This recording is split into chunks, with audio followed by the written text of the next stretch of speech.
as much of the mad and macabre as they were to see that day. Became a nightmare. We're going to do a walkthrough.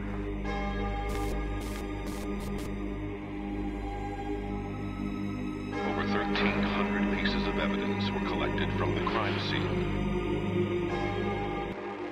Scratch marks along the wall.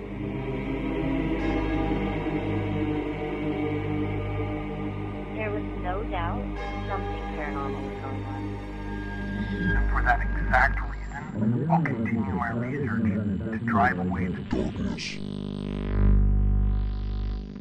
Welcome to ASAP Radio. My name is Ben Robison. And I'm Nicole Katsanis. How you doing tonight? I'm doing great. How are you? I'm doing pretty good. Been busy, as you know. Been really caught up with a lot of things, and we're going to kind of touch base on that here in a minute. But before we do that, kind of introduce the guests that we're going to end up having on the show here in a bit. Tonight we're being joined by Phil Siracusa and Karissa Fleck.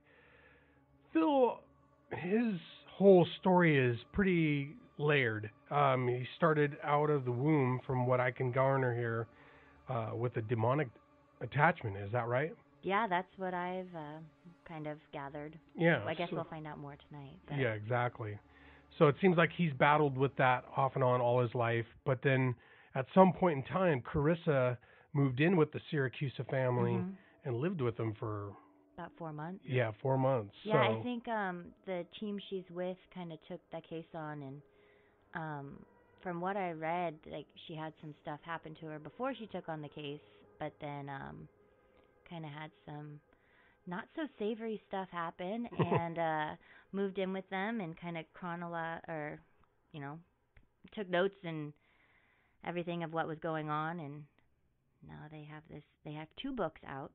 That's pretty crazy too, if you think about it. Like, I mean, that's pretty dedicated from a research perspective to live with them. Again, we don't know the specifics here, right. But assuming, the client said, hey, we need your help, and the investigator says, all right, let me move in. That's really, getting involved. Yeah. Is very intrusive. So looking forward to hearing their side of the story. But you were saying that Phil has wrote 2 books? Yeah, he's written 2 books. The first one is called The Horsefly Chronicles, A Demonic Haunting. Nice. And then the second one is called The Curse of the Horsefly Chronicle, a demonic haunting investigated by Karissa Fleck, Sean Austin, Melissa and Jeff Leeper, and Scott Gerhardt. Wow. I hope I said all those last names right. Me too, because, they're going to come after us. Probably. So that's, who the guests we're going to have on here in a bit. For right now, though, it's time for you and I to kind of recap a bit and talk about some of the things we've been up to. If we were to kind of flash backwards here a little bit in time, some months ago, we took on a case that was referred to us by Oregon Paranormal. They were really busy at the time, and they got the message from the client, and at that time, they were just too busy to be able to take on another case. And so they reached out to ASAP. We took a look at the case. It seemed like there was a pretty long history. So ended up even being some experiences that went like into the other states, I guess. Yeah. You'll notice I'm trying to be very generic here because I don't want to divulge our client's information. That's very sacred to us. But that aside, the client essentially didn't know if, one, they were being haunted by a demon or were just cursed of sorts. So this was a different case because it wasn't like we were working on a haunted home. Right. And that made it kind of a different dynamic. So investigating a person, being cursed or haunted, attached by some malevolent or demonic entity, that was kind of new in this department for us. So yeah, it was kind of cool though. It was a big learning experience. I think we surrounded ourselves with some great people. We brought in Oregon Paranormal Pack, which was explicitly James Warren from OPP, and then we brought in Ellen Almendinger, as well as William Becker. And what they did, well, why don't you go ahead and kind of explain what their function was? Okay. Well, they kind of came in to give us consulting help on what to do with this, and we kind of came up with this plan of helping her remotely, since everybody's all over the place. We kind of did a remote session with her, where James and Ellen and William and I and Ben, we kind of all sent our positive energy her way, Right. trying to help her, trying to clear off anything that was attached to her, kind of try and figure out what might be going on with her. And I think it was pretty fascinating myself. It was actually. I garnered a lot from that whole experience, working with the likes of James and Ellen. It was amazing too, seeing their skills. And what I like about these people is there's no egos there. They are really doing what they can to help somebody, and that's the utmost important thing to them. And even I think this is hard for a lot of people, especially because we're so judgmental naturally that, when somebody says, I have a gift, I'm a psychic or a clairvoyant or, clairsentient and so on and so forth, whatever their ability is, because it's not something science can wrap itself around, or it's not a tangible thing that we can grab a hold of or really like measure and document in some kind of like value of sorts.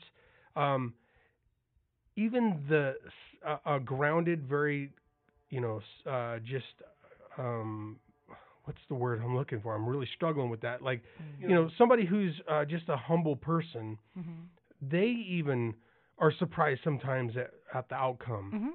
And that's the beauty of this, is like seeing things come out of the woodwork, or seeing them cross-reference each other and cross-validate each other, and not even know that they've done that, because they're, 2 different or 3 different entities involved in this whole thing. Right. I thought it was really cool because Ben had it set up where he could see the client. So to hear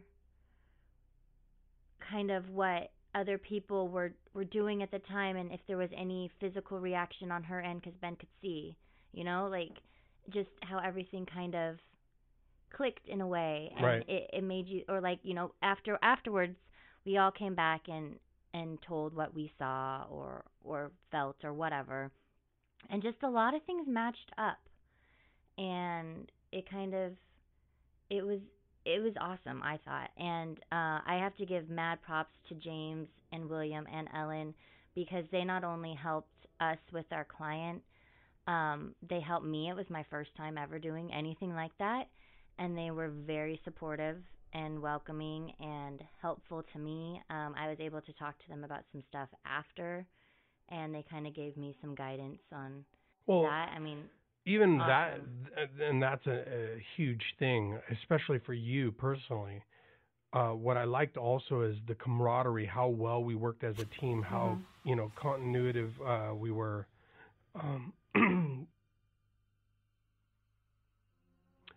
So that being said, they really helped us in the respect of when the challenges rose with this case.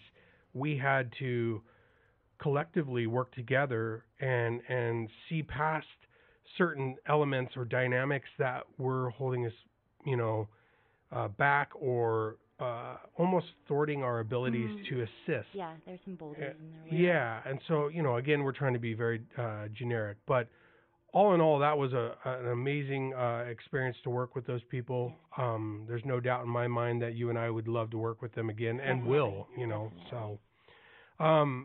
After that, I went out on an expedition with another colleague of mine to the Gifford Pinchot National Forest to scout out some areas, out in the forest for like maybe a future Bigfoot hunt. And the colleague that joined me is Brent Leslie. He's a wildlife biology major from OSU here in Oregon.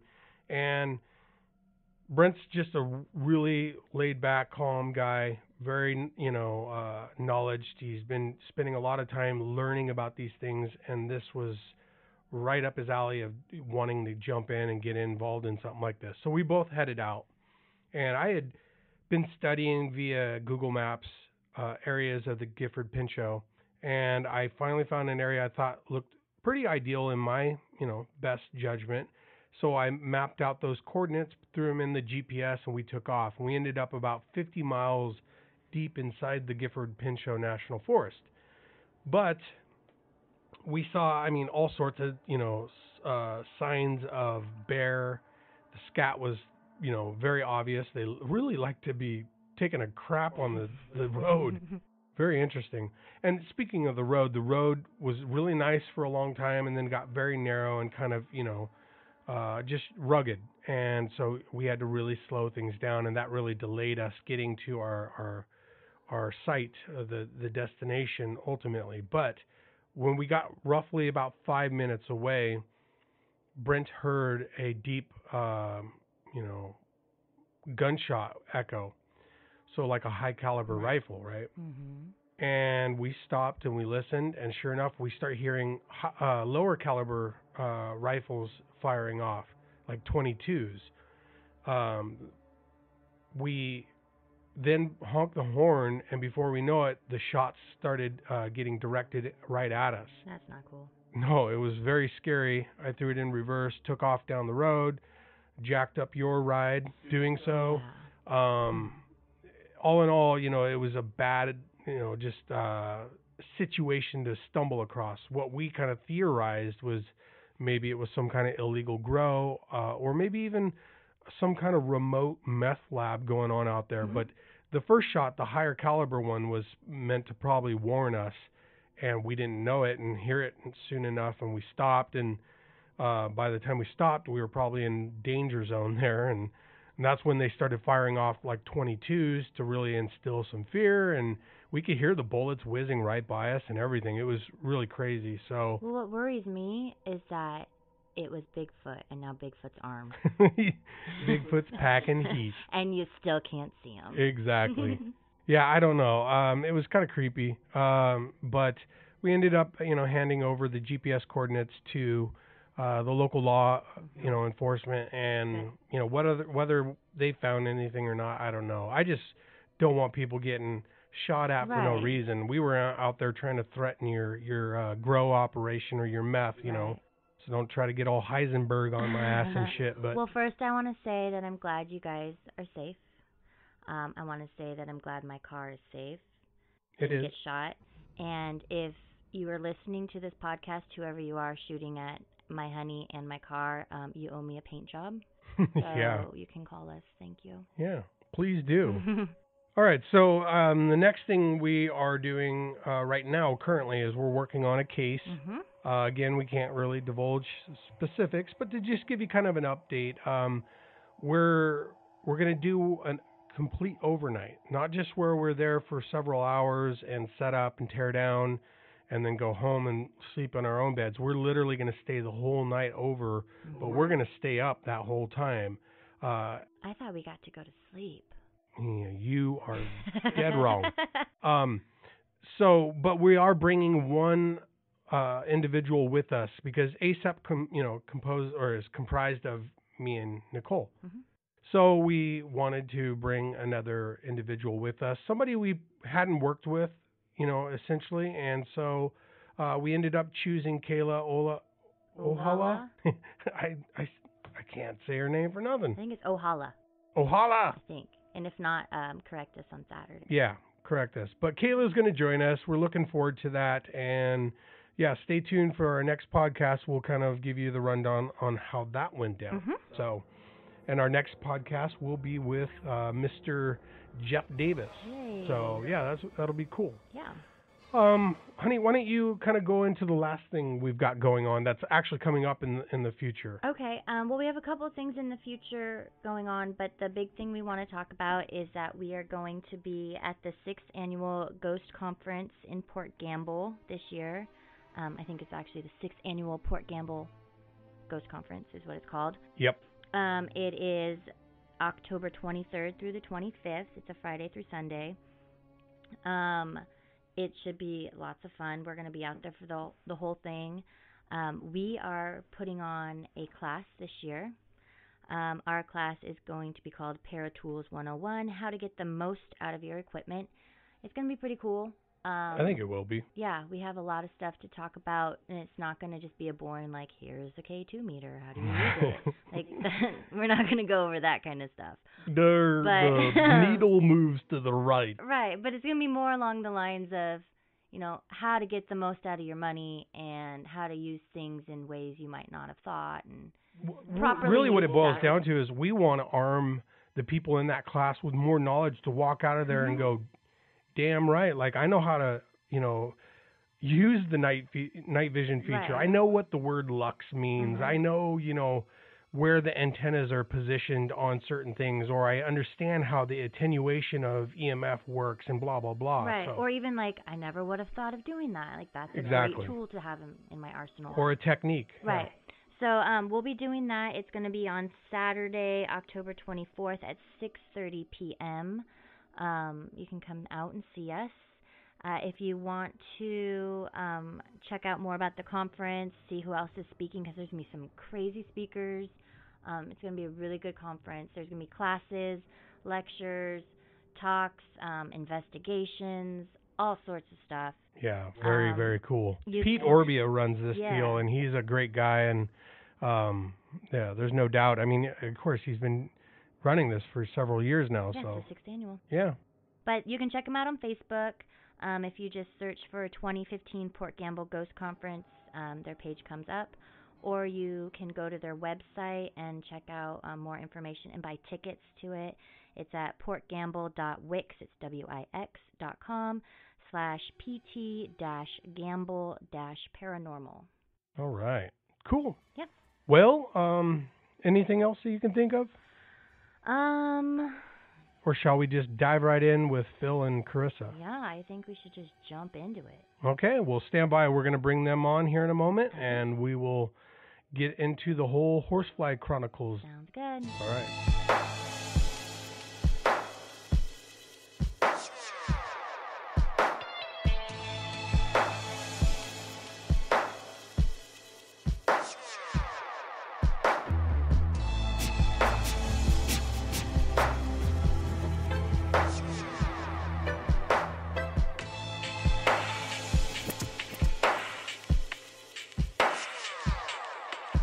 All right, welcome back to ASEP Radio. This is Ben Robinson. And this is Nicole Katsanis. So tonight we have two special guests, actually. We have Phil Siracusa. I pronounced that right, correct? Yes.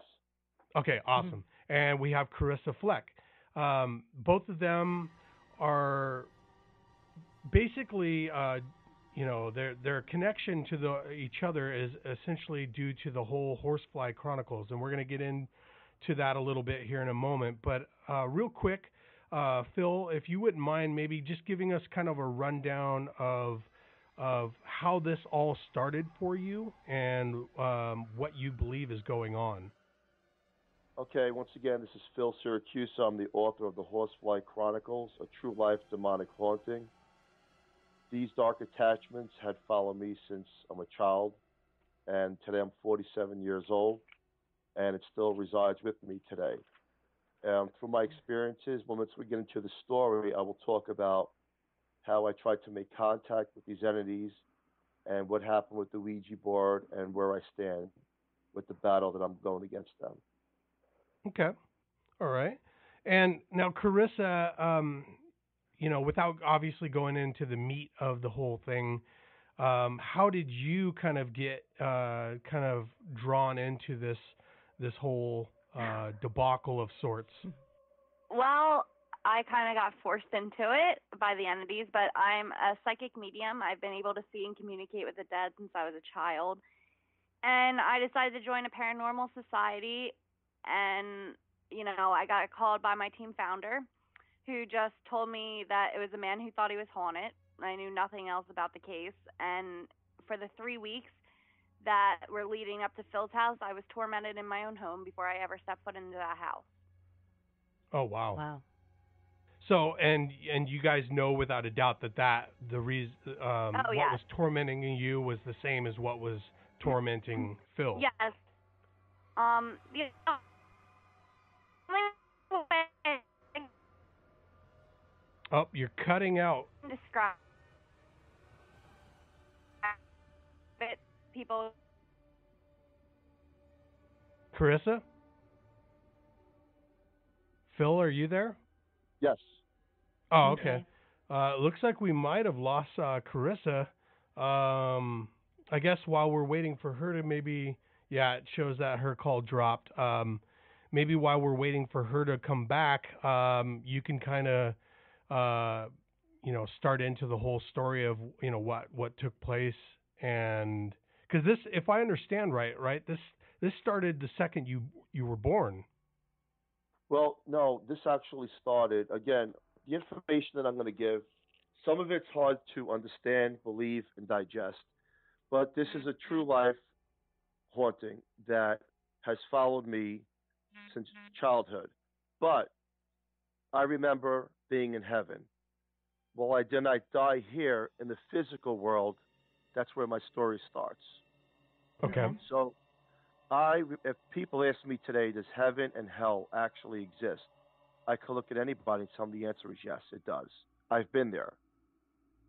And how do I know that? Is because heaven is absolutely no pain at all. And our true families, I call them extended families, are there as well. And in heaven, I was with an angelic friend. The scenery and the colors and everything in heaven is 1,000 times greater than what you could see here in the physical world or feel or sense. All your Right. senses are rectified to a magnitude that you wouldn't comprehend here. And the last thing I remembered in heaven was that I was being circled by something dark with a friend of mine, an angelic friend. And she knew where I had to go, but I didn't. And she says, I will come back for you. And that was the last thing I remembered. And I was pulled in to darkness. As I was pulled into darkness, I took in pain, hurt, sorrow, and I lost all that love and happiness. And there's nothing you could see, and you smell sulfur. From Wow. there, I was being tortured by things that I could not see. Excuse me. And from that point, I opened my eyes in a spiritual world of hell. And hell, people ask me, what does it look like?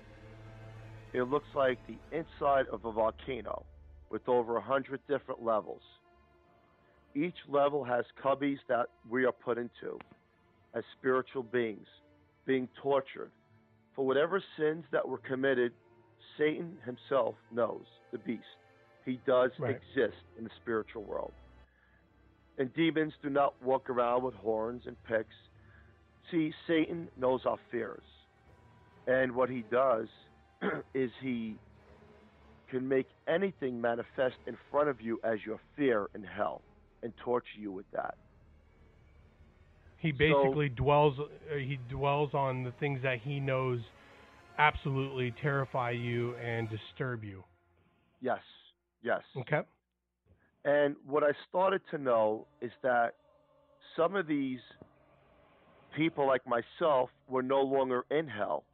Time does not exist in the spiritual world of heaven or hell. It feels like eternity, especially when you're being tortured. But when I started to see some of these beings not there anymore, it gave me restored faith that I would be pulled out of there one day.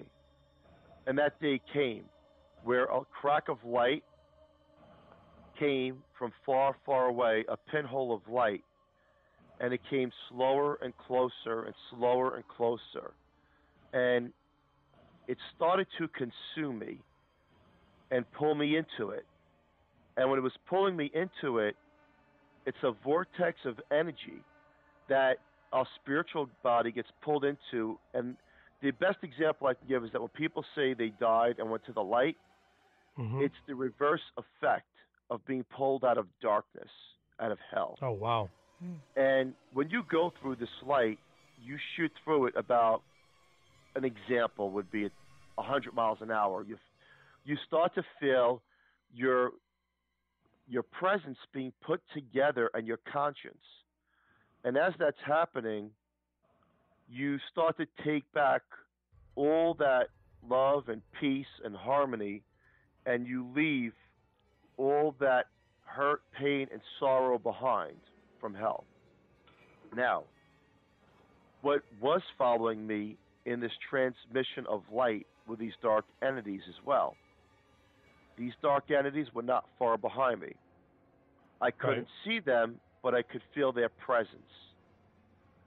And then on September 16, 1967, a stormy Saturday, I opened my eyes here and I was born into the physical world in Staten Island. Wow. Now, people ask me, is this true? Is this all real? And the answer is yes. I can't be more clearer than that this story is all true. There's nothing made up. Some of it sounds impossible to believe, but the words that I say, I couldn't be more clearer that this is real. These things do exist. And from childhood, any child through adolescence has nightmares. And I had nightmares. But then, as 4 or 5 years old, I had night tremors, where I would wake up with cold sweats. And then, the older I got, it felt like the older these dark attachments also got. And the fact that they were growing with me in the physical world. And so they kind of paralleled you? Yes. And then 11, 12 years old, I started to see dark shadows. Now, at that age, you're growing up, you don't pay much attention to things. But when you start to see things at face value, you start to wonder what's happening. And the older you become, the older and stronger these presence become as well. And I'll stop it right there to see if you have any questions before I actually continue on. Well, I do. Why do you think that you were chosen for this? That's a very good question. If I look back today, I was chosen because I think that it's my job to teach people that heaven and hell exist and that ghosts and demons is not fake or something out of a storybook. These things are real. Right. And when people, and what's happening now is that I have some of the biggest people in paranormal coming to my home that did question my story starting a year ago. And I tell them, come here and investigate and see for yourself what's happening. And they leave my home with, wow, this is real. This is really happening. They don't have any proof of heaven and hell, but they have proof that these entities are with me and they're here. So do you think the entities are with you to keep you from talking about it, or they're just here to keep tormenting you because you left? Both. They want to be part of everything that I do. It's an attachment. Yeah. And when you have an attachment, they don't want to leave your side. And people say, well, when you did the Ouija board, does the Ouija board have a lot of power? No, it's not the board. The Ouija board is nothing more than a tool in a shed. But it's the intent and the thought process that we have to communicate with the other side that actually makes the Ouija board work the way it does. So yeah, I think a lot of people overlook that because it's just like it can be argued that an EMF meter, or we'll even go, even though I'm not the biggest fan of it, but the K2 meter, you can get your yes and no responses. You could even go through the alphabet and ask letters and things like that, and based on your yes and no established responses, get it. And essentially, it's another version of the Ouija board, but yet people don't really look at it like that. So I would totally align with you in the fact that it has everything to do with the intention and the use of it. Whereas, the Ouija board isn't like an evil tool. It's just an instrument that's there for our disposal. Yes, that's true. That's very true. And I've used the Ouija board for years back in the 90s, trying to communicate with what was following me. And that's exactly what it wanted. It's like a magnet, it draws you in. Some people that are psychic, sensitives, or mediums are like lighthouses to the spiritual world. I am not a psychic or a medium, but for some reason they're connected to me from either a past life or something that they don't want to leave. And knowing that some of these things come from hell, I wanted proof that this was a demonic case and not just an unfriendly spirit that Right. died and didn't cross over. And again, the evidence has come forward that this is real. These demonic entities are here, and they are next to me in the physical world. And what they do to let people know is, for a paranormal team, they'll put scratchy, screeching sounds into recordings. They'll show up in pictures where you see things that you can't explain but look demonic. You get touched, you get scratched, you get pulled, you feel a presence of oppression, and it drains you to the fact that you don't know why you're alive. Right. Yeah, it's the whole oppression. Its intention is to make you miserable and just think things that you would abnormally, never think and want to do. Now, with regard to the investigative end of it, Karissa, you're back on, correct? Yes, I'm here. Okay. Okay. Good. We lost you earlier, and I kind of wanted you to now it's a great segue back to what you were talking about with you coming into this, and then we can kind of blend both you and Phil, with the back narrative on everything that's gone on.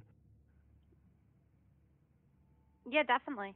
So I guess I'll just start where I left off before my phone cut off. Okay. So pretty much, I joined the paranormal field, and I was on a couple cases, nothing too major, and I got a phone call from my team founder, William Cook, who told me that he had a case about a man who thought he was haunted. I didn't really think too much of it, to be honest with you. I just went about my day, and I just felt like after I got off the phone, I felt like something was watching me.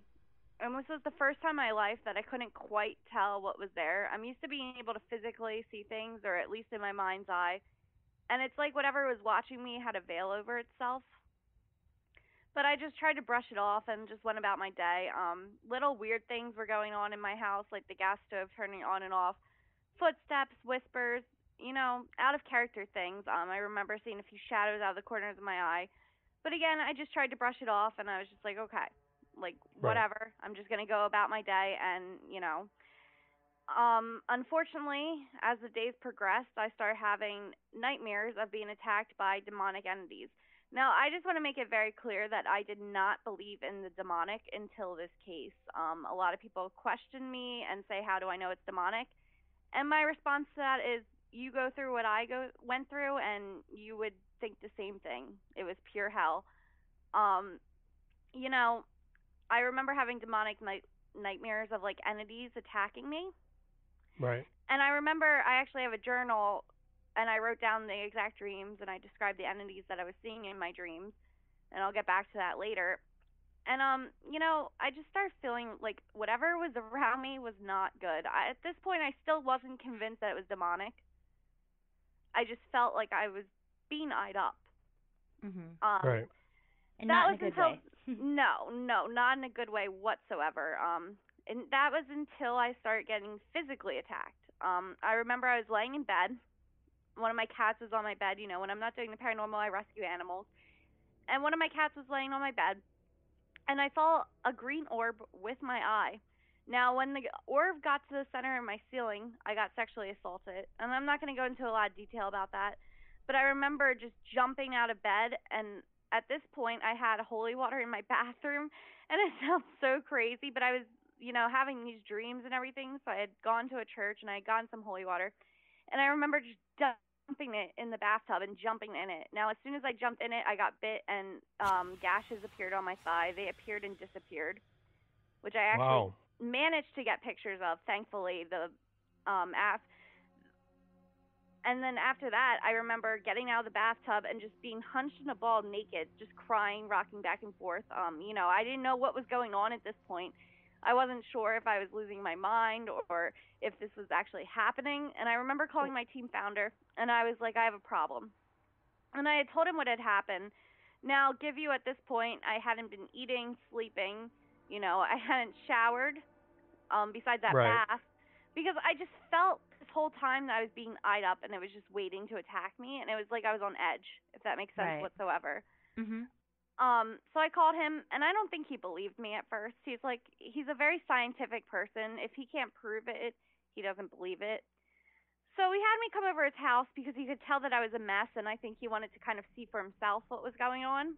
So I showed up in pajamas, unshowered, hadn't eaten, just looked like hell, literally. And I walked in the door, and he's like, Karissa, this isn't like you whatsoever. And I'm like, I know. And I kind of just told him a little bit more in detail what had been going on. And he told me, I was so out of it at this point, but he later told me that night he smelled sulfur throughout his entire house. He kept hearing banging coming from upstairs and would go and investigate, and nothing would be there. His animals were acting very strange, running away and hissing, and he actually captured some EVPs, and one of them being Her Soul Is Mine. Oh, wow. That was when he contacted a medium on the team named Carrie, and she specializes in cleansings. She gave me a Native American cleansing that you had to shower. Now, I don't know what it's called. Cleansings really aren't my thing. They never have been. I'm not going to sit here and say I can do things that I can't do. Right. So I don't remember what it's called, but I remember showering with it and going home and finally feeling like it was over and I was okay. Oh, that's good. But it didn't really last too long. It was the night before I was going to Phil's house. And I was up in bed. It was like 3 a.m. I was still having trouble sleeping. I was still having some sort of dreams, not as much, but some. And I heard this chirping sound coming from outside my bedroom window. So I turned around and I saw this big black bird with red eyes that took up pretty much my whole bedroom window. Now, I live in an old farmhouse, so I have these huge, beautiful windows. It took up my entire window. The hair on my arm stood up, straight up, and I just remember running out of the room. I came back in, and it was gone. And that was the night before Phil's house. I almost didn't go to his house, but I ended up going because I just figured that they were trying to attack me for a reason, and they didn't want me to go there for a reason. So for that fact alone, I felt the need to go. And I'm assuming at this point you didn't know the connection between what was going on with you. I kind of had an idea. I kind of had an idea before I even got there, because it started literally after I got the phone call. Now, Phil, why don't you take it from there and kind of explain to us how Karissa and her the team she belongs to were sought out, I guess, or did you reach out to them and how did that go about? Sure. Me and my wife had decided that due to the paranormal activity that's happening in the home, we wanted answers. And a year and a half ago, I contacted Eastern Paranormal Society. I went on the internet, typed in paranormal groups in Pennsylvania, and I found them. And I was talking to this guy named Bill Cook, who's the founder, and we made arrangements for him to come to the home. And one step took the next step, and he came here at first by himself just to have a conversation, see if this was a real case. And after speaking for a couple of hours, he felt like he wanted to have the whole team here. And then a few months later, he reached out to me, and then that's when he grabbed Karissa and the rest of the team, made plans with them, and they came to this home. Now, I have 4 boys, and the last thing a family person wants is to live a haunted life, especially when you're raising children. So I was hoping that a paranormal team would come here and say, you know what, there's nothing here, get yourself checked out. It sounds funny, but maybe that's what I was expecting, and I would smile and say, great, I'll do that. No, I can understand that. Yeah, I can appreciate that. Yeah, and unfortunately, I got the opposite news, worse than what I expected. And I was thrown back. When they came to the home, you could feel the negativity in the air before they stepped foot into the house that there was going to be a standoff between the energy, the dark energy here, and that paranormal team. And Right. I guess that's when Carissa was saying, like, they visit her before because it seems to me that dark entities will go after somebody if they have an intent to come here and help a family.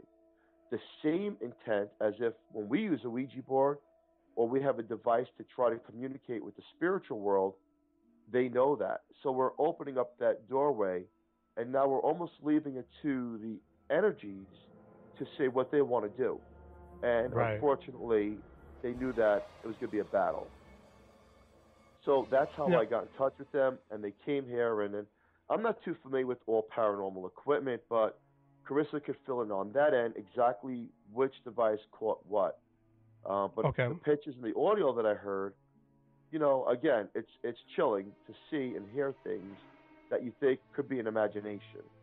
Well, the one question that I had kind of come into my mind when you were talking about this was, obviously this has been happening all your life, and um, I assume it reached some kind of, just horrible peak for you to have to reach out to a group, or was it just one of those things?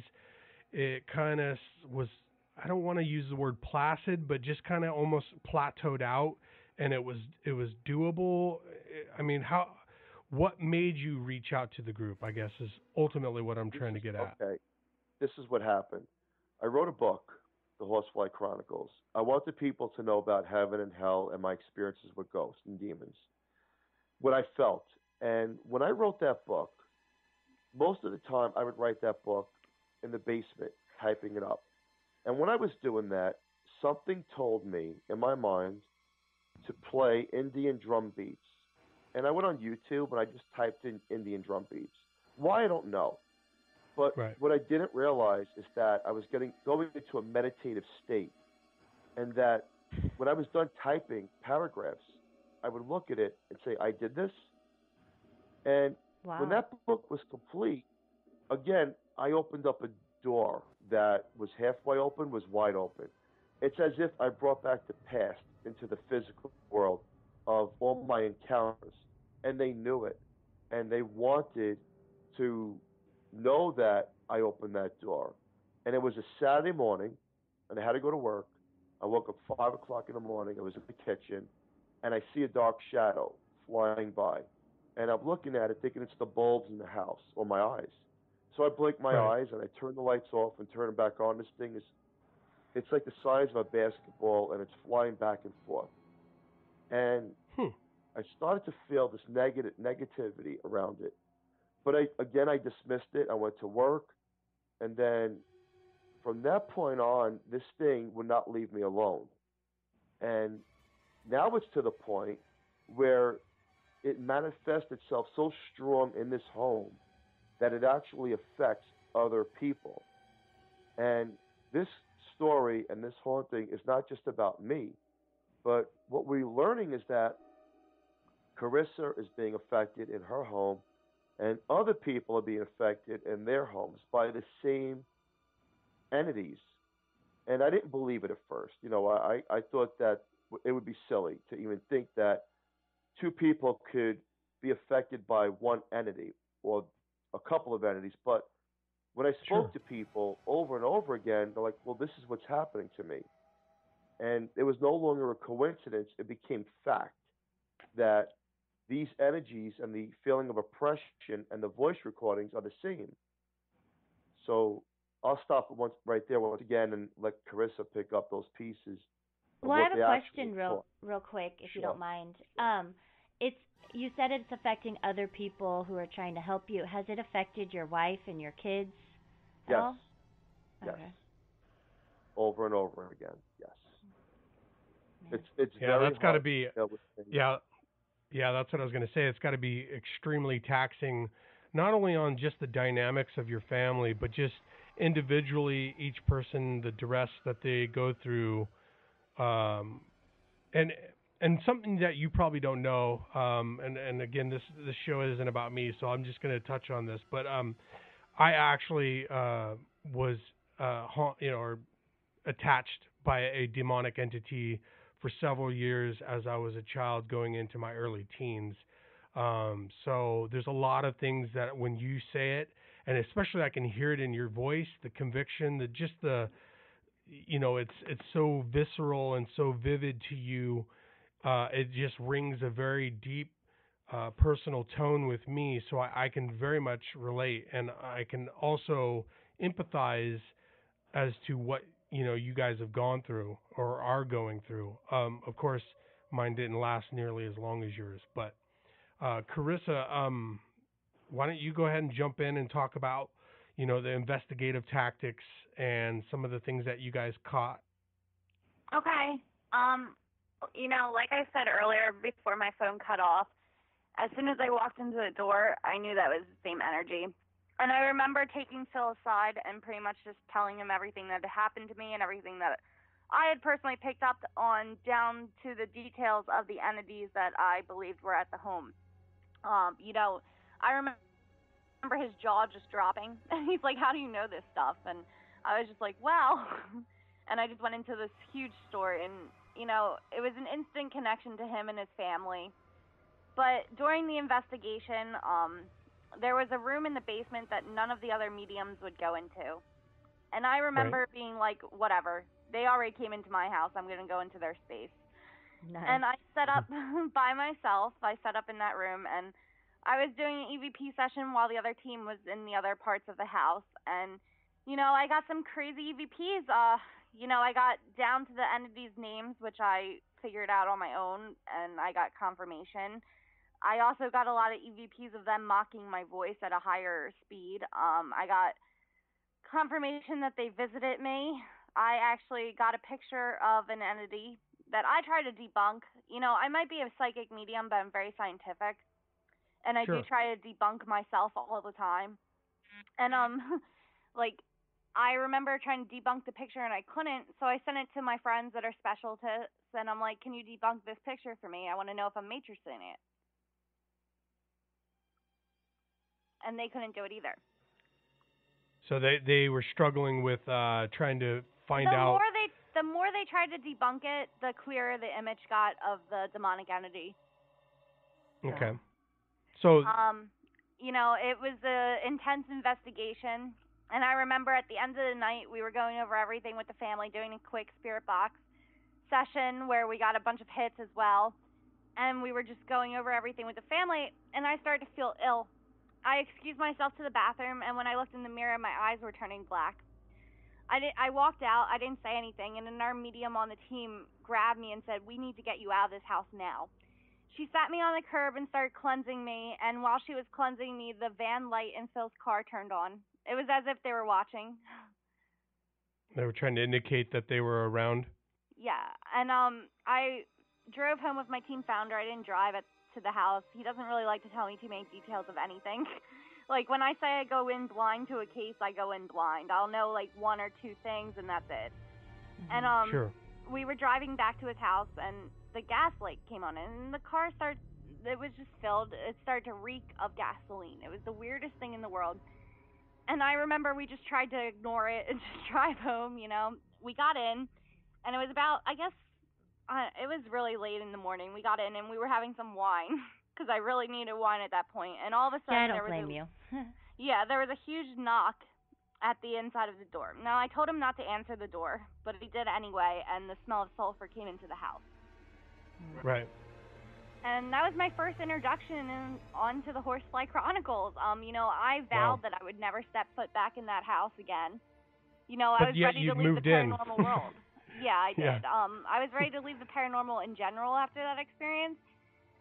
And then Phil's wife, Julia, contacted me on Facebook, and we started building a friendship and connection. And I noticed that they were having a really hard time proving this haunting to be real. And I knew from my personal experiences that it was very, very, very real.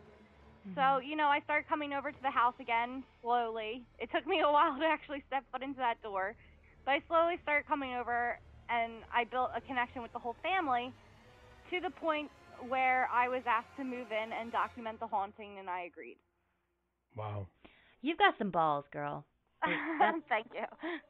Yeah, we were talking about that before we brought you guys on, and I was thinking, holy shit, like, I mean, that's some serious dedication. I'm a very dedicated researcher. I've spent the night over at homes. We're getting ready to do that ourselves this weekend for an investigation. But to actually move in and kind of like be the resident, psychic medium researcher. That's what I was. Yeah, that's pretty badass and diehard. And also, I mean, it, without, making light of the situation, it tells you to what degree, the Siracusas had gotten to need that kind of assistance, something, somebody there to help validate. It helped me as well. Living in a demonic haunting, I fully think that I am now fully prepared to help anyone.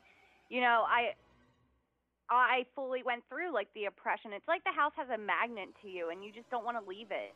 And that's the only way I can describe it. But from my experiences in living there for 4 months, I feel that I've learned a lot in this field in such a short amount of time. And as weird as it sounds, I'm blessed. Like I couldn't have asked for a better learning experience. And I do hope that me living there and bringing in people in the paranormal field, like through my research and evidence, really helped the family at the end of the day. Right.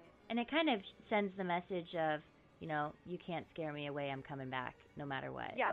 I think in a way it takes some power away from whatever's there. Yeah, and it also kind of, it's something I've been teaching people for many, many years is that, as a paranormal researcher, when you go into somebody's home, whether or not it's demonic, just an old crotchety spirit, or just a spirit in general that's, scaring the client, or their family, is that we're there kind of as a support group, the paranormal research field. And for us to come in there and stand by your side and kind of take that uniform stance, that's a big, big piece. And Phil, I'm sure you could probably speak to that as to how it impacted probably in a positive way, though I'm sure knowing demonic entities, there was some rebuttal, for lack of a better word, as to when they were done with, their thing and left, sometimes they bucked back up and kind of let you know, hey, we don't like you doing that. Yeah, that's true. These entities are always one step ahead. I don't like to give them credit, but they are. And they know who's coming before they come to try to rescue the day or do an investigation. But when paranormal teams leave or psychics or mediums leave the home, it's the after effects. And the after effects are, there's multiple shadows. There's things that slowly move. There's the whisper in the air or the growl. I'm not going to tell you that the walls bleed because that's not true, or things fly across rooms and break. What I'm going to say is that the demonic oppression of negative energy goes through electronics a lot of the time. That it'll turn off TVs. Any kind of electronic device will not work right. And it feeds off of that. And any team that's come here, the batteries go down on camcorders and all their equipment, they have to keep changing batteries. So that's how it utilizes to gain strength to communicate with us, but also try to come after us in their own way. Sure. Well, real quick, why don't we stop right there? We'll take a quick break, and then we'll come back and we'll kind of pick up from there and, ride the show on out from that point, okay? Sounds good. Great. Okay, we'll be right back.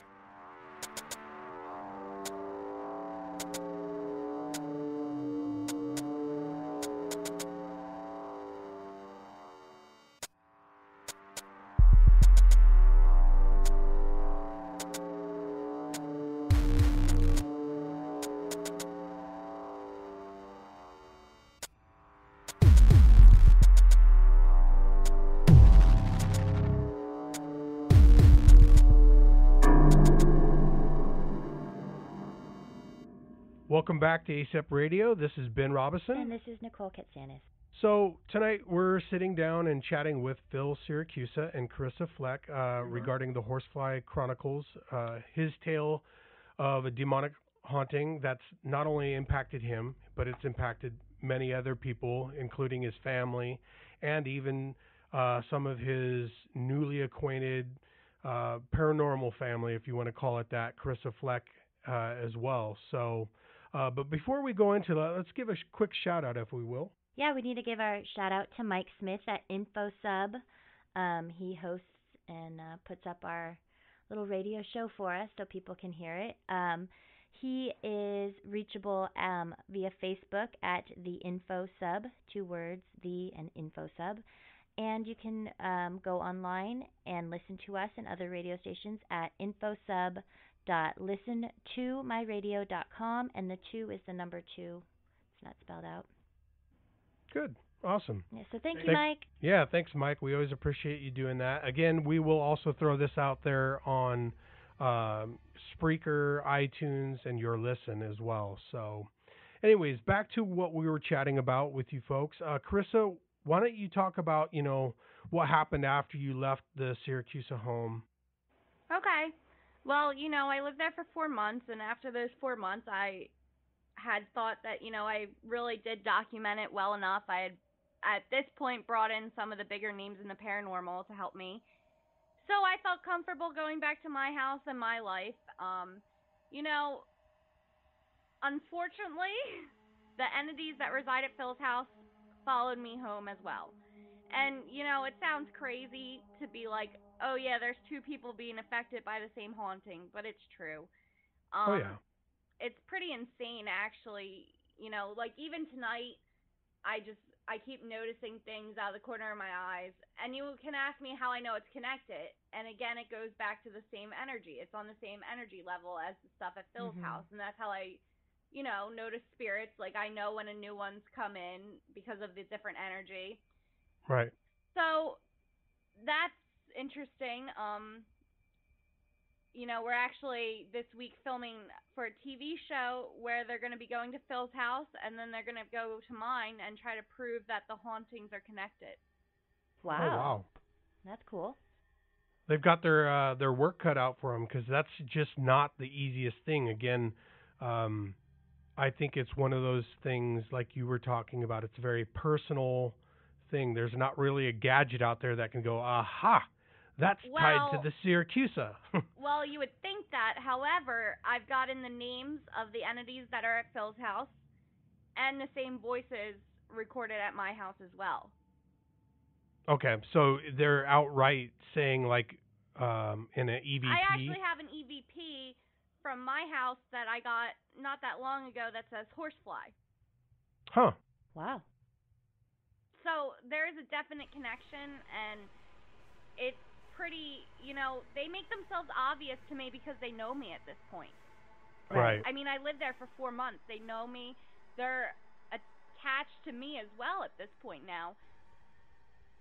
As any paranormal investigator would be after living in a case like that for 4 months, I think Phil's going to touch on the deliverance that we had, and I actually went forth and had one as well alongside of him because of my connection to the case. Sure. Now, I'm curious. I'm going to ask the same question. Why do you think they chose you? Because, obviously they've got Phil, and they're wreaking havoc on his life.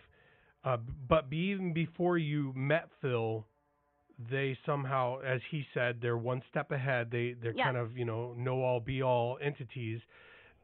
Do you think they knew that this was going to happen and that they kind of just said, all right, we're going to jump on this? I fully think that I got targeted from the beginning because they knew that I would play such an important role in this case. Okay. That's why I personally feel that I got targeted. Besides the other mediums on the team, it came after me.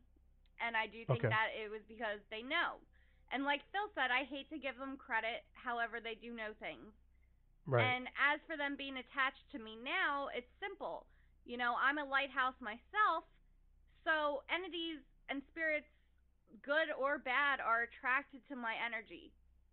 And when you're living in a case for 4 months that's highly demonic, you're not going to walk away without any repercussions in your personal life. And unfortunately, they followed me home as well. And, Yeah. it's happened to about 70 people now. I think about Oh, 70 wow. people have been involved in this case. And I want to say 9 out of 10 times something follows them home. So it's almost as if you would have to put out a disclaimer saying, look, um, be aware that if you get involved in this case, you're not going to walk away unscathed. I think at this point, unfortunately, everyone's well aware of that. I mean, there's Yeah. certain people that won't come near me with a 10-foot pole. Sure. There's people that claim to be demonologists in the field, and they're big names, and they would not come near this case. Wow. So, Phil, let's talk about that deliverance, if you wouldn't mind.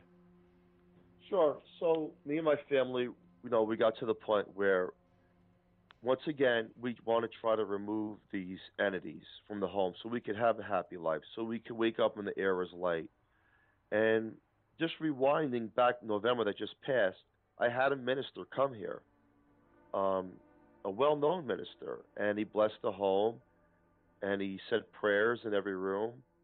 Um, these entities play hide and seek. They were gone for 48 hours, and they Yeah, came they back. knew.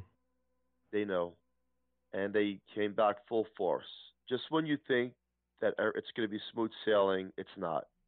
Right. So Carissa was part of a team that she got involved with. It's a ministry, and there was like a group of 7 people, and they came here on a Saturday. And I do appreciate everyone's help coming to the home. And they did. The first thing they did was close the portals. They identified that there was portals in the basement of the home. They shut down 2 portals, so they say, and then they cleansed the home through speaking prayers in every room of the home as another person followed them with spray salt and water to every corner of the home and doorway. And a person behind them put crosses everywhere as they were walking through the home, every bedroom, every hallway, the stairs, so that everything was blessed. And they went outside the home in a counterclockwise motion to bless the home and the property as well. After Okay. that point, they started to do a deliverance to me and Carissa in the basement. Now, what I do remember as they were speaking in Latin is that something evil from within me started to get agitated to some of the words that were being read. And when that happened, I lost my train of thought and I just was not feeling myself, and I felt evilness now trying to fight with these people. At the same time that was happening, on my right side was Carissa also having a deliverance. It was 2 people at once now. Right. And I started to hear screams and growls coming from her. And that's the last I would remember of what happened in a long battle. But I heard it was ugly in the basement, what was happening. Now, What I did, the evilness that you said that was coming out of within you as they spoke certain words in Latin, do you yes, think it was a reaction, like there was the entity was within you and it was reacting to it, or was it just you that was reacting negatively? the entity. And how you know the difference between us and an entity is that they think things that we don't think. And you feel this evilness starting to separate from the conscious mind of our thoughts. And it's as if these evil things have their own mind, the way they think. And you feel like you're being pulled forward and something's pulling out of you. And you, Mm-hmm. you feel this as if you got punched in the stomach. And that's what I remembered. Um, when it was all said and done, which was about a 40-minute to an hour process of having an exorcism, then I felt light as a person, or I was fooled in feeling light as a person, that the darkness was gone. And they separated me from Carissa. They put me to another side of the basement, and they were still doing a deliverance on her, and I'm watching what she was going through. And did it work 100%? Unfortunately, it did not work 100% because it's as if when an evil entity hides, it also can make you feel like it's gone from within you. Right. And it's unique in the way it works, but it knows certain things on how to stay attached to us as a person.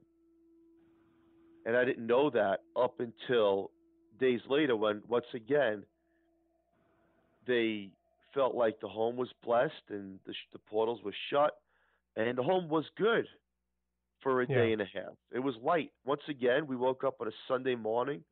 My kids were playing in the living room and the air felt light and refreshed.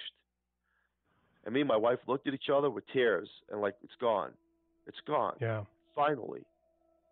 But that Monday night came and I was in the room in the basement where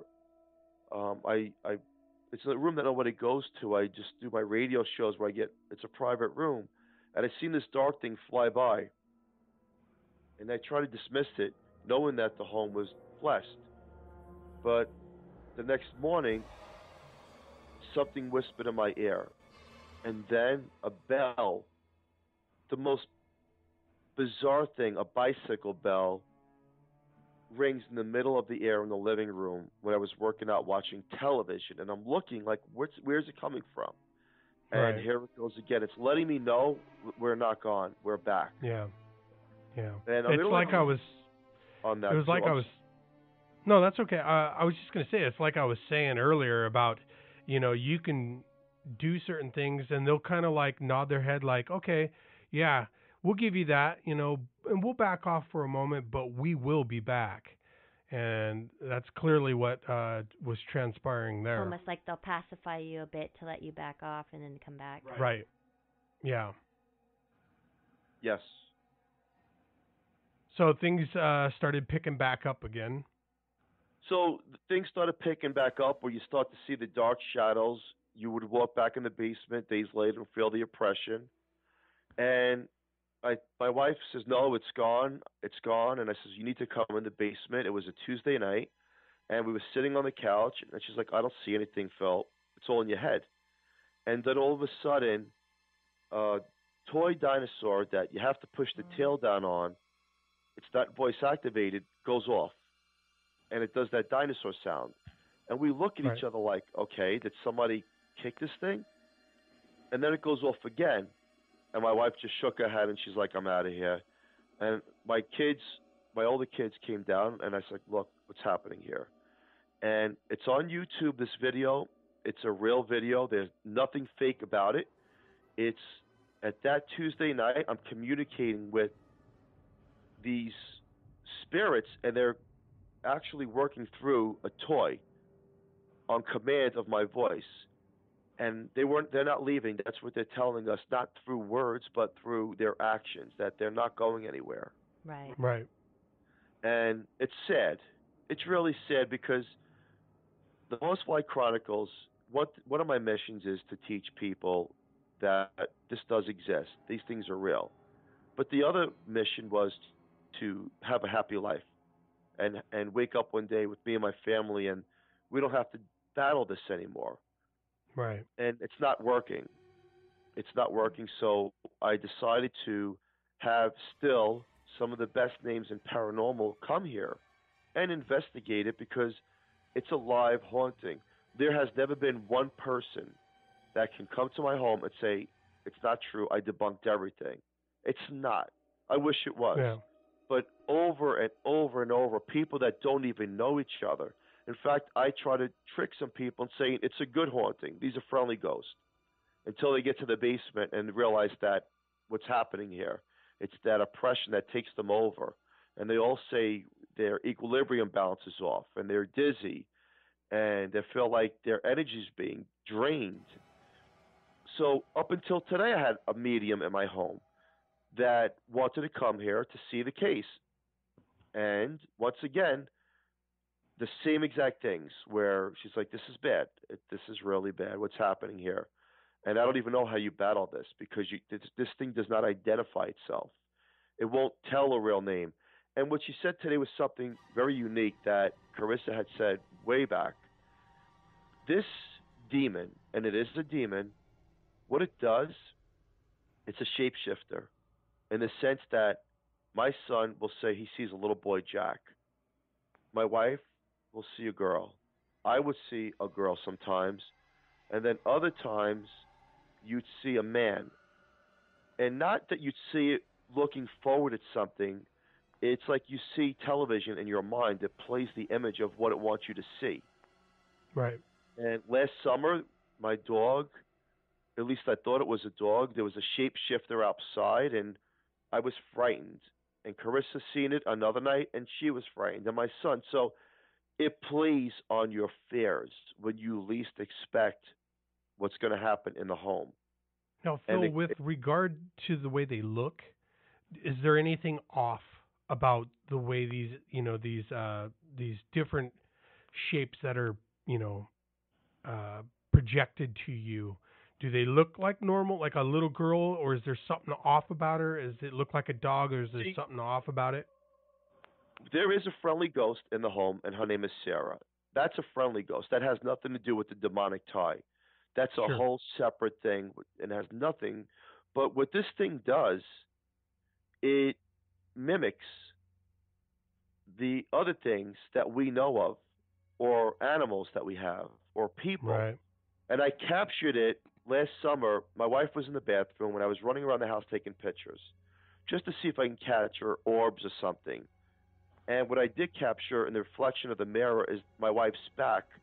At least I thought it was the back of my wife. And when you look at the picture, my wife's head and neck is one way, and this entity is facing a different way. And okay, that's what I was wondering. You don't know it until you look at the picture clearly, and you're like, "Oh wow, this is real." And I didn't know too much about shapeshifters. Carissa actually, when she was living on the case, she enlightened me what these things are and what it does. And it'll try to fool you in every way possible. Mm-hmm. Yeah, and there was obviously, in this case, great example, by the way. There was a disfigurement that took place, and that was what I was trying to get at, is something being off, because that's, from my research and my own personal experiences, there was, even when they would try to mimic something, I don't know if it's that they couldn't get it right, or it was, again, part of their whole master plan to let you know, yes, I may look like what you're used to seeing, or something you're familiar with, but there's also a part of it that's malformed, or twisted and disfigured, or completely off, That's true. And again, learning more. Every time somebody new comes here from the paranormal world, I learn another thing about what I'm dealing with. But this thing still does not identify itself. It just gives itself different names to different psychics, but it never reveals the truth of what it is. Right. It's going to always be deceptive. Now, Karissa, you were saying though that you got names, but do you believe those were just fake names, or no? I actually do believe that I got all of the names of the entities. I have said that, and I don't reveal what the names are, but other mediums and psychics have as well. I know dark entities try to disguise themselves, but when you're living there every day for 4 months and you've been on the case for a year and you have abilities, they can't hide themselves forever. Let's just say that. Well, I don't even know if their intention is really to hide themselves from the people that they're victimizing. It's more of this whole cat and mouse, and they're just screwing with your mind. Usually with demonic entities, they like to disguise themselves as friendly spirits first to try to get in. But for whatever reason, Like, as soon as I got involved in this, they never disguised themselves from me. I knew right away what they were. Did I believe in the demonic right away? No, I really didn't. It took a while. But I knew whatever it was not good. They did not come in as friendly, so to speak. And Right. a lot of people say the exact opposite, that they come in as friendly spirits or they disguise themselves as something they're not. And with me, for whatever reason, they pretty much started attacking me right off the bat. Sure. Well, I think once they started attacking you, probably to deter you, it was Yeah. too late then. They couldn't disguise themselves after that. Yeah. But I that's a wanted good to ask point. Karissa, how are you doing now after the church came out and All did right. what they did? Yeah. I have respect for anyone in this field that will go out and try to help families. I just want to make that very clear. Mhm. I, however, had a completely different experience than Phil in the fact that I did not get those 48 hours of peace. While I was leaving the home after the deliverance on my way home, I had a 2012 Ford Focus. It was in perfect shape. Nothing was wrong with it. Right when I was down the street, my car started convulsing, literally shaking. And at first I was like, is my gas meter just off? Like, did I run out of gas? What is wrong? So I actually called Scott Gerhardt, who's an investigator on the case, and he's a mechanic as well. And he came out and tried to fix my car, and, he couldn't figure it out. I later come to find out that the transmission blew, now in a 2012 car. That was right after leaving the family's home. You can chalk that up as coincidence, because I did. I was just like, it's just coincidence, whatever. Until I started having problems in my house. Now, what happened with my house is that pipes were bursting in the basement. There was actually a gas leak. There was, poison chemicals coming out of the chimney. And I actually was on a first name basis with the construction workers. They were at my house for a total of 2 weeks every day. And every time they would fix something, something else was going wrong. Wow, so Yeah, it sounds so it was like like it a made chain things reaction. kind of worse for you. Yeah. It definitely did make things worse for me right off the bat. It was a repercussion of of having these entities and trying to remove them and trying to help the family. They were like, we'll show you. Right. And, Right. I'm not even supposed to talk about this, but I'm going to. A few days before the deliverance, a family member of mine, dog died, who was in perfect shape. She was completely healthy, young, and she had a heart attack in her sleep. Now, again, you can chalk that up to coincidence, but when I don't even tell my family what I'm about to be doing, and I get a phone call from someone in my family that has abilities as well, saying that her dog died and it somehow connects to me, it's a little weird, especially what I'm doing. Now, I remember talking to Ralph Sarchi. Excuse me. I remember talking to Ralph Sarchi right before the deliverance, and he told me that when they can't come after you for whatever reason, they will go after your loved ones, their animals. They love to go after animals, and they will also destroy your property. And, those words really rang true to me after the deliverance when, I was having my car problems, my house problems. On top of that, I was having personal life problems, and it just seemed like everything was targeting me. And also, for 2 weeks after deliverance, every night at 6 p.m., I started having horrible anxiety attacks, which is out of character for me, to the point that I had to take Benadryl. Oh wow. Wow. Yeah, that's it definitely sounds like it kind of snowballed on you. Yeah. And again, it's almost as if there's an agenda for each person, and no two agendas will be the same, I guess. These, they're wicked entities that have their wicked ways of, wreaking whatever havoc they can on people. So, where, Phil, where is things at right now, current day, with everything that's transpiring with this demonic attachment? It's worse than ever. That's the first thing. Wow. And I ran out of ideas and thoughts. In fact, I was going to ask you, since you said you dealt with this yourself, how did you break away from it? Well, mine was a series of things. I think honestly, it's like anything. There, let's take for example, you've got certain humans that are physically strong, and you got certain humans that are mentally strong, and let's say for all intents and purposes, let's say you get in a physical altercation with one of the two that I give you an example. One of them is going to be physically strong, but may run out of steam longer. The other one may be mentally strong, and you may be able to whoop on them a bit, but they're gonna stay in the fight and know how to mentally battle you. A demon, or at least the demon that I fought for several years, was both. The problem though was it's as I personally believe, and I think everybody's belief system has a big piece to do with their success or their failure in dealing with them, is it was just years and years of fighting back, and it was a matter of kind of like an endurance game. It's who's gonna last, who's gonna be the last man standing, and it for me, I didn't have this entity show up at least that I recall, in a friendly spirit type form. It showed up ugly, nasty, just everything it wanted me to be afraid of right from the get-go. And it was that way until it essentially left. I I didn't get any help from a church. I didn't get any help from a paranormal group.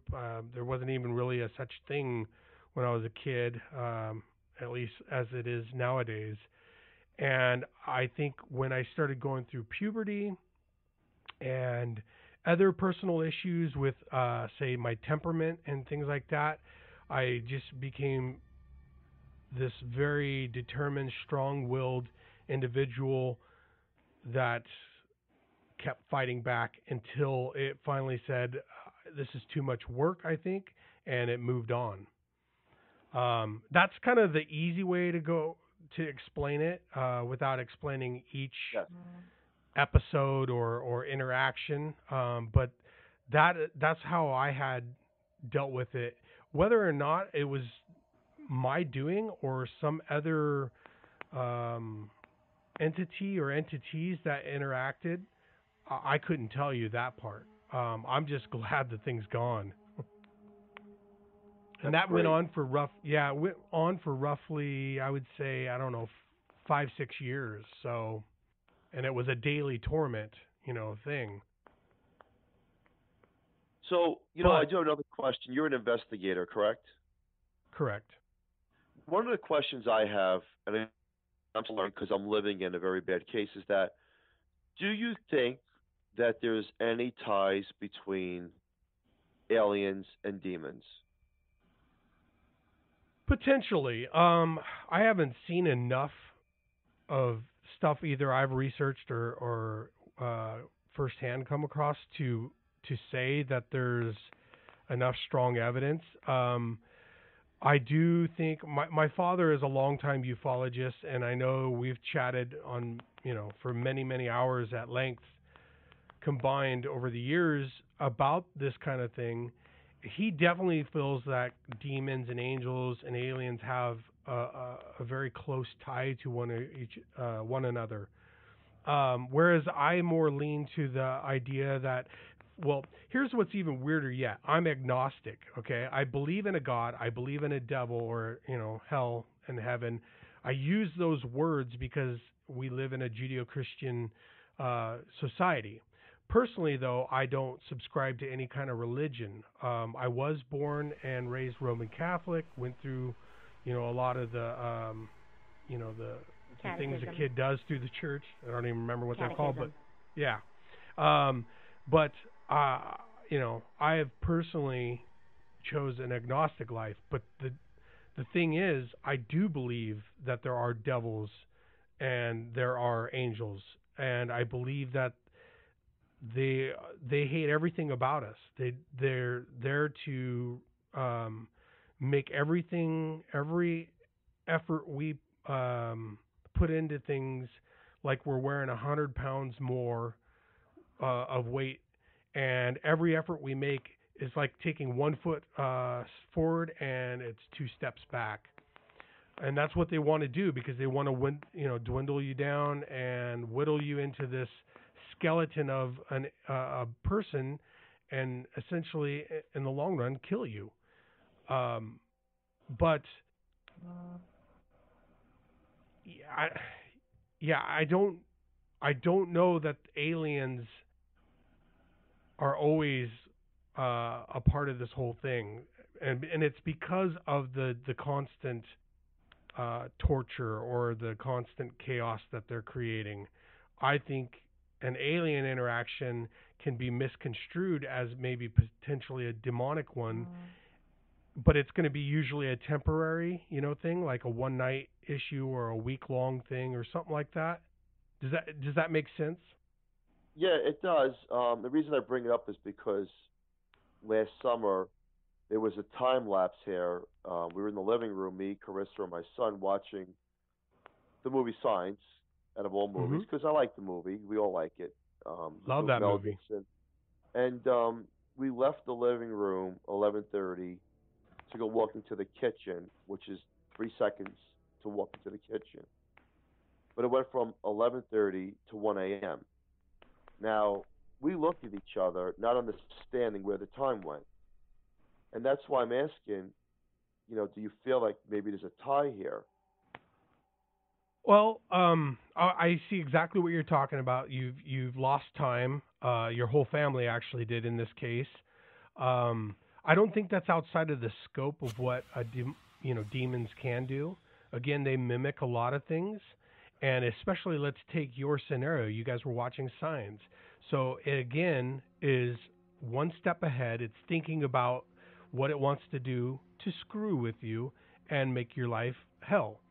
And therefore, it's going to throw a new twist into the game and rob you of some time, and therefore make you venture down a path that maybe is a wild goose chase.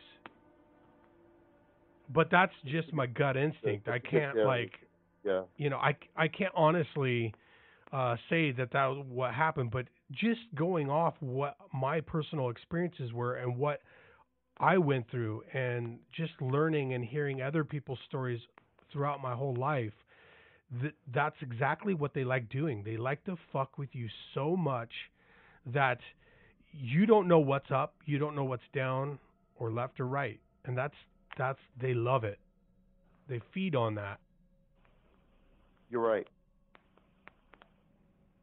Now, you mentioned some of the big names that have come out and attempted to help. I assume, based upon the way you word that it ended up being a fruitless effort on their end? Well, there's evidence. They're identifying things that are happening here, but there's no resolve because there's only theory on how to resolve. But we tried different methods, me and my family, and right. So we're kind of like, well, now what? Now I've lived in 7 locations, and as I talk about, these dark entities came with me. So everywhere I move, and I'm from Staten Island, New York, and I moved to New Jersey, and then I'm in PA. Wherever I go, they go. They cross the bodies of water, and they come. Within 6 months to a year, they're back into these homes in our time. So do I move again, or it doesn't make a difference at this point? So we're trying to figure out how to do a breakaway from these entities so that we can have peace of mind. See, it's and that's where the dynamics are so different with your scenario versus, say, mine, because it was just me. And now here you are, a grown man, married man with children, and it's not only impacting you, it's also impacting, everybody that seems to get involved, case in point being Carissa. Yeah. It's a very different scenario. To me, this comes across like a very, very strong, either entity or entities working together for their ultimate, cause.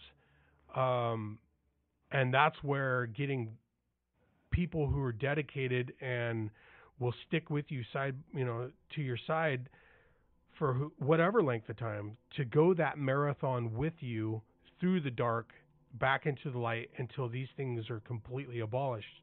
That's the hardest thing. Just like here in the Pacific Northwest, we have a horrible gaping void of real true demonologists, people who can deal with these kind of things and actually are not doing it just for a thrill or for like the wimpy little entities that they can, read a write and they're gone. The ones that, they have to stick around and keep following up, and there's a dedication and a commitment to those inflicted people. And that's the hardest part.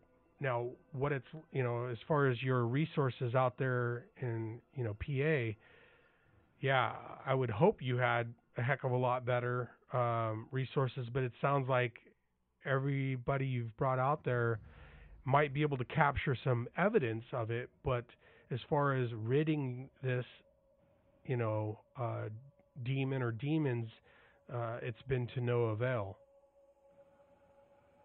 Yes, that's true. Well, So the best thing you can do, yeah, and I was going to say the best thing you can do is exactly what you're doing, is talking to people, spreading your story, having these books out there, coming onto the shows like this, so that way people, hear the story, and hopefully a collective network will come together and somebody will step out, or a group will be able to step out and aid you and, everybody else to run these things away. Yeah, that's my plan, is to show the experience when you come here of what I'm battling, but also get information, and eventually someone's going to surface to the ground and help us remove Right. these dark entities. Right. Well, I think we've kind of, come to end of this show. I wanted to give you guys an opportunity real quick, if you would, provide any kind of information, links to where people can purchase the books, Facebook pages, websites, you name it, anything to help your cause and hopefully network you to anybody that can ultimately assist you with this. So, Phil, why don't you go ahead and start off? Sure. First, I want to say thank you for having me on the show. You're a great host. You. Yes, Thank you. Thank you very much. I appreciate it. The book is on Amazon. It's called The Horsefly Chronicles, and there's a second book called The Curse of the Horsefly Chronicles. And the curse is paranormal teams that came forward to the home and tell their side of what happened here and their experience. Okay. I also like to say thank you to ASAP Entertainment. They're the agent that represents me to speak about this publicly in the future. Okay. And is there like a Facebook page or a website or anything? Yes, you can reach me at Philip Siracusa, the Horsefly Chronicles Facebook page. Okay. All right. And Karissa, what about you? I'm very simple. I'm just on Facebook under Karissa Fleck. I accept everyone that adds me, and that's about it. Awesome. Okay. Well, again, we really want to thank you guys for taking the time. I know it's late out there on the East Coast, and we're very grateful for your time and your candor in talking about your experiences. They're very personal, very impacting, and we hope to, put this show out in dedication to your, struggles, in hopes that, in the long run, you get the peace and happiness that you guys deserve. Thank you. Thank you. That's why we talk about this, is to not only, get peace in our own lives, but to help people that might be going through something similar, we know we're not the only ones, and unfortunately, there's a lot of people that don't come forward with their story because they're worried about being criticized.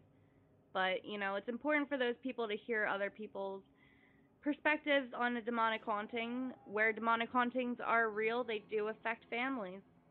Yeah. And just to let people know who might be feeling this, like, you're not alone. Yep. Exactly. You're not crazy. Yeah. Yeah. Absolutely. Well, thank you, Phil, and thank you, Karissa. Thank you, too. Thank you. Wow. So we just got done chatting with Phil Siracusa and Karissa Fleck. What did you think? That was pretty intense. Honestly, I didn't know what to quite expect. I had read some of the book or both of the books before, and I checked out the website and some stuff, and so I kind of had a little background of stuff. But man, Yeah, it was. Here's the thing too. Like when you listen to both of them, I don't know them from hide or hair or anything. But you can tell their sincerity and their conviction, and I could just absolutely feel for them, knowing my own personal related type struggle when he talked and when Karissa talked, but I could relate on other levels too, where I know what it's like to be almost in that place where there's no hope, there's no out in this, and again, I don't know what the answer is going to be for Phil and his family and the people that are being impacted by this, because everything is a case by case, thing. Sure, there's common ground, and sure there's some, things that can be done that I did that will help them, or that other people have done, that are typical. But it really does depend on what they're fighting here. Right, and how many, and because it doesn't sound like it's just one entity. It kind of can't be, but it's hard for me to fathom that it would be one entity. Right. I just hope that they find something to give them peace. And if there any of our listeners out there want to try and tackle this and offer support, reach out to us, or you can reach out to them directly.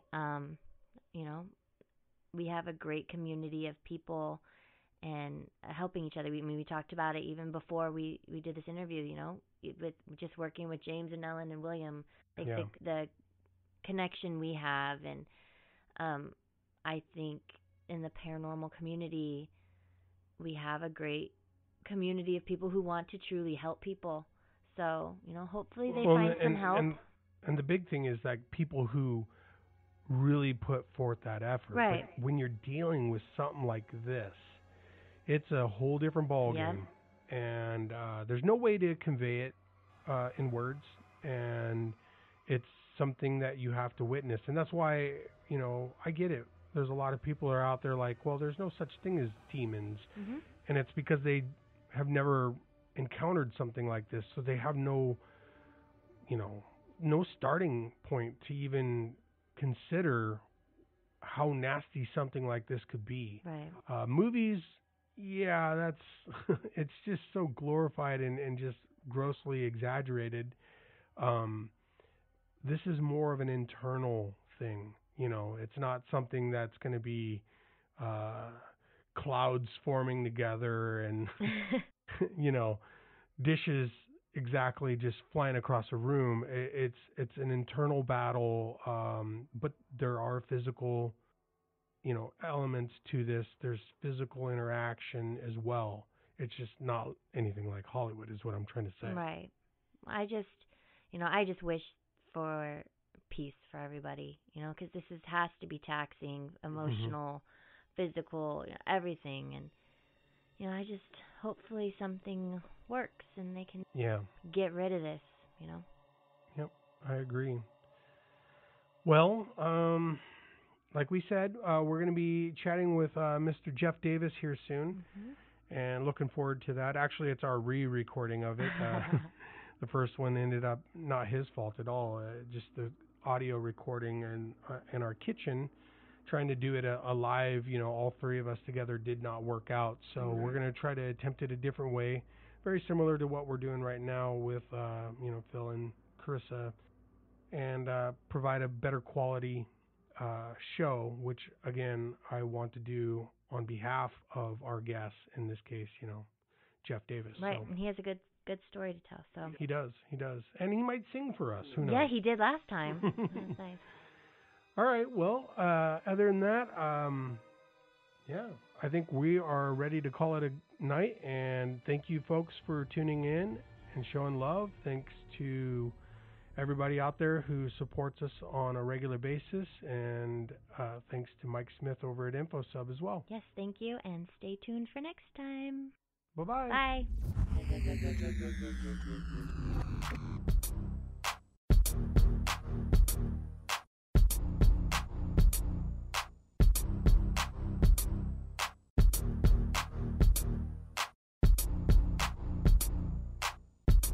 It was a nightmare.